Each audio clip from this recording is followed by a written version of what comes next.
చంద్రబాబుని ఏదో కొత్తగా పొగుడుతున్నాను అనుకోవద్దు. ఎందువల్లంటే అప్పుడు ముఖ్యమంత్రి అయినప్పుడు కూడా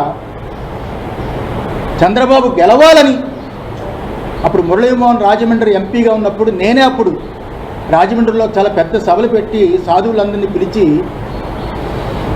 చిలుకూరి ఏదో అనుకుంటాను ఆయన కళ్యాణ మండపం మురళీమోహన్ గెలిపించడానికి సాయశక్తిలా ప్రయత్నం చేశాను. అప్పుడు గెలవాలని, గెలిచినప్పుడు నేనే స్టేట్మెంట్ ఇచ్చా, చంద్రబాబు గెలవడం చాలా సంతోషం.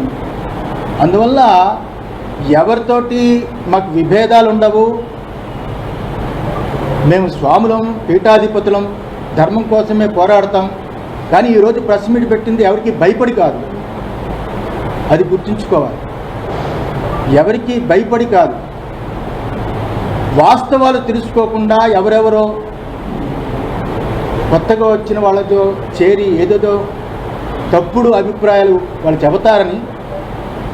ఎప్పుడూ స్వరూపానంద స్వామివారు ఒకలాగే ఉంటారు. చంద్రబాబు అంటే మాకు చాలా గౌరవం. రాజకీయ నాయకుల్లో ఆయనే ఇప్పుడు పెద్దవాడు. ఈ రాష్ట్రానికి పెద్ద దిక్కుగా అని పరిపాలన కొనసాగాలి అని, కుటుంబం బాగుండాలి అని పరిపూర్ణమైన ఆయుష్ భగవంతుడు ఇవ్వాలి. ఈసారైనా దేవాదాయ ధర్మాదాయ శాఖ టీటీడీ చాలా గొప్పగా పరిపాలన జరగాలి అని మనస్ఫూర్తిగా ఆశీర్వదించడానికి ఈ ప్రెస్ మీట్ పెట్టారు.